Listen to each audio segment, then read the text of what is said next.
Colleen burst out of her house, shrieking like a banshee. "He's lying! My son would never do that!" she screamed, jabbing a finger toward the neighbor's little girl, an 8-year-old who clutched her bleeding head, crying so hard she could barely breathe. A crowd of neighbors had already gathered, some frozen in shock, others with their phones up, recording. Her father, Daniel Rivera, a black man, stood rigid, his phone clenched in his hand, the 911 call still open. His voice shook with rage as he tried to keep it steady for the dispatcher. Only 15 minutes earlier, it had been a normal sunny afternoon. Daniel's daughter had stepped off her school bus and started the short walk home. Passing Colleen's driveway was part of her daily routine, but this time, Colleen's 17-year-old son was waiting there.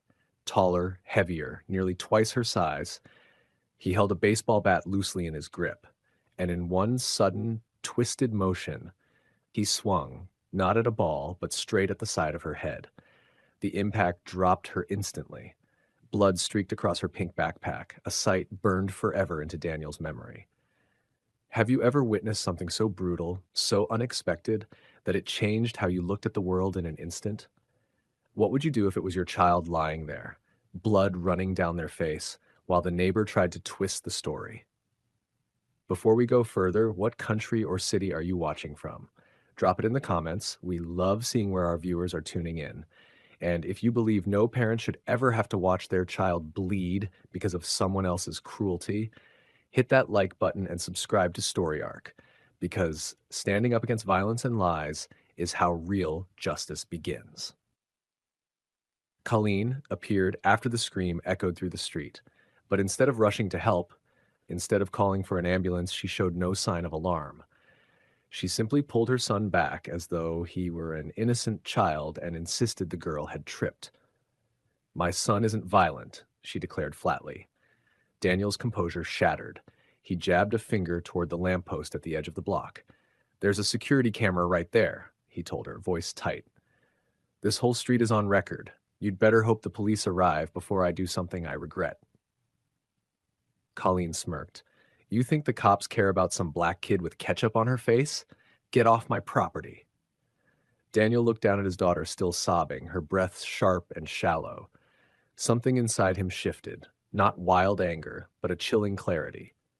Colleen had no idea who he really was. She didn't know his background, didn't know he had once trained federal interrogators in how to dismantle liars in court without ever laying a hand on them.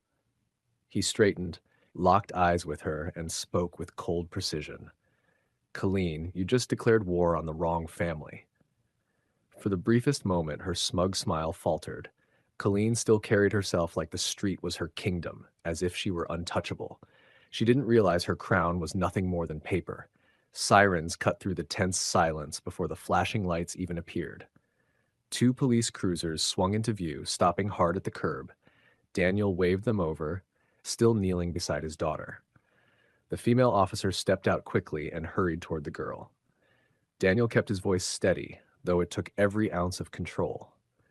"She's bleeding heavily from the scalp. The weapon was a baseball bat. The suspect is inside, 17 years old. His mother is covering for him." That was all Colleen needed to make a scene. She stormed forward like she was auditioning for a stage play. "He didn't do anything. This man is making threats against my family. He needs to be arrested."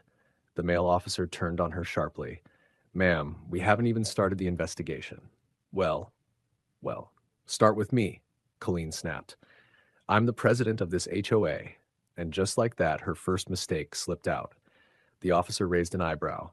"That's not a law enforcement title, ma'am." Colleen gave a sarcastic laugh. "Well, technically I can press charges if someone's disturbing the neighborhood peace. I've done it before."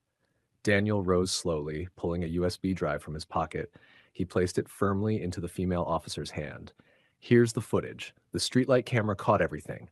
Her son striking my daughter without warning. I pulled it wirelessly before you got here." Colleen lunged forward, trying to snatch it back. "You're not even allowed to access those," she barked. The officer stepped back. "Ma'am, those cameras are city property. If he accessed it legally, it's none of your concern. Step away, or you will be detained for obstruction." For the first time, Colleen's confidence cracked. Her eyes widened ever so slightly, uncertainty creeping in. But she wasn't finished. Her expression shifted suddenly, as though she remembered a secret weapon. She pulled out her phone, a smile tugging at her lips. Fine, you want to play this game? Then I'll call my cousin. He's a sheriff's deputy. Let's see what he thinks when he gets here. Daniel didn't flinch. His reply was quick and razor sharp. Good. Then maybe he and I can compare badges. Colleen froze at his words, her smirk faltering. The male officer's gaze shifted. You a cop? He asked carefully. Daniel reached into his jacket and pulled out an old leather case. It wasn't a badge anymore, but the federal emblem pressed into it was unmistakable. Retired Federal Interrogations Division, he said evenly. I trained half the sheriffs in this county. Colleen went pale instantly. For the first time since this started, she was speechless. The silence that followed pressed heavy on everyone's chest. Daniel noticed her hands trembling, the smallest twitch of fear breaking through her mask. Behind the glass door, her son, once visible, slipped out of sight completely. The female officer passed the USB stick to her partner, who walked it back to the cruiser to review. Colleen, scrambling for control, softened her tone. Look, maybe it was just an accident, she said, her voice almost pleading. Kids play rough sometimes. No need to ruin a boy's future over a misunderstanding. That word ignited something in Daniel. He turned to her, his stare cold. A misunderstanding is when someone spills juice on the carpet, he said. Not when your son smashes an 8-year-old skull with a bat. You've lied, covered up, and manipulated the police since this started. Colleen flinched, stepping back half a pace. It's not like that, she began, but she was cut off when the male officer returned, his face hard. I've reviewed the footage, he said firmly. It clearly shows your son standing on the sidewalk with the bat. The girl walks by, says nothing, and he strikes her. Full force, no provocation. Colleen's eyes darted wildly. But he has ADHD. He didn't mean to. The officer's tone was sharp. This isn't a school suspension we're talking about. This is felony assault. And if you interfered with this investigation, which you did, we'll be adding obstruction charges. At that moment, Colleen's son was led out of the house in cuffs, his head bowed, cheeks flushed red. He couldn't look anyone in the eye.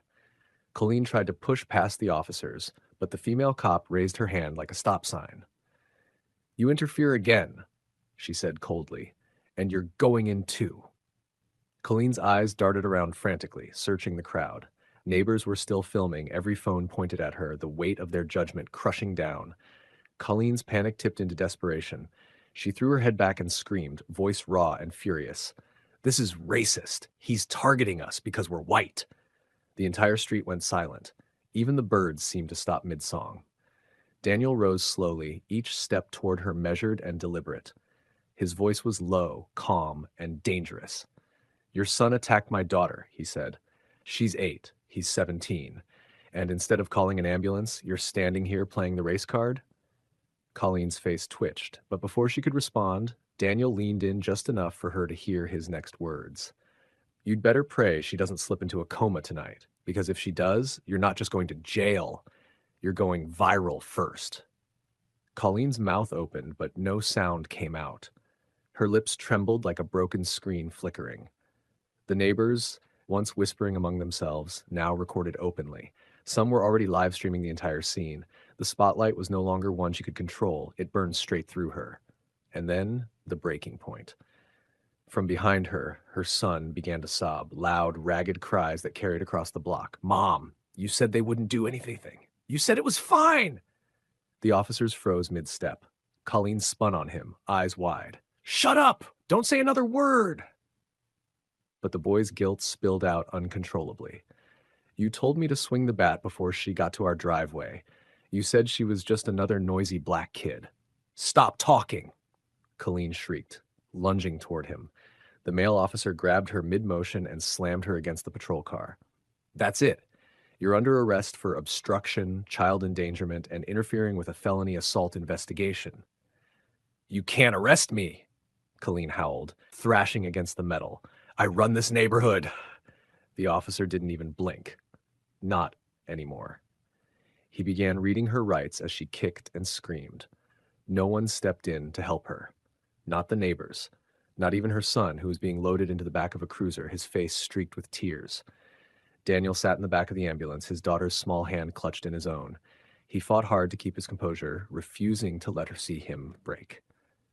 She was stable, but her head wound required stitches and scans. The paramedic worked carefully. By that night, Colleen was officially booked. Mugshot, fingerprints, every humiliating detail. The same woman who once knocked on neighbors' doors with phony citations and HOA threats now sat behind a steel door, begging for a phone call like everyone else. The local news picked up the story before morning. The headlines spread quickly. HOA president and son arrested after brutal assault on 8-year-old girl. Victim's father was former federal agent. By noon, the story had gone viral. The footage Daniel handed to police leaked across social media. Colleen's rant, her son's tearful confession, her shrieking denial, all of it plastered across Twitter, TikTok, Facebook.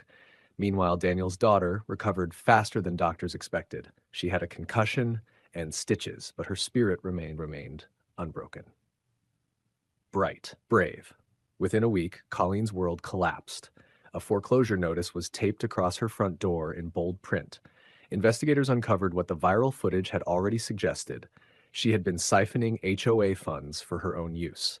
Trips, spa treatments, even her son's costly disciplinary therapy sessions had all been paid with money meant for the neighborhood. Once the board saw the truth, the foundation of her so-called empire crumbled. Her title was stripped, her accounts frozen, and the very neighbors she used to bully with fines over mailboxes and garden decorations voted unanimously to dissolve the HOA altogether. The reign she flaunted for years was gone in days. In court, Colleen's son admitted guilt. He was sentenced to juvenile detention, mandatory counseling, and supervised community service. The judge reminded him bluntly that swinging a bat at a child was not roughhousing, it was assault. Colleen's case was worse. She faced charges for obstruction of justice, child endangerment, lying to law enforcement, and financial fraud. Her attorney tried every angle, pleas, excuses, even tears, but the public had already seen too much. The video footage was undeniable. The rant, the lies, the blood on Daniel's daughter's face, no one could forget. Before sentencing, the judge asked Daniel if he wished to speak. He rose slowly, eyes locked on Colleen as she sat trembling at the defense table. "You didn't just hurt my daughter," Daniel said firmly. "You weaponized fear, power, and privilege. But you forgot one thing. Real power doesn't scream. Real power waits, and then it ends you." The courtroom fell silent. Colleen broke down, sobbing in her chair as the judge delivered the final decision. 5 years in state prison, no parole. As the bailiff led her away, she glanced back once, her eyes hollow, searching for sympathy that wasn't there. Daniel didn't flinch. He stood steady, his daughter's safety his only focus. Outside, the little girl slipped her hand into his and whispered, "Is the bad lady going away forever?" Daniel smiled gently. "No, sweetheart, just long enough to remember what forever almost looked like."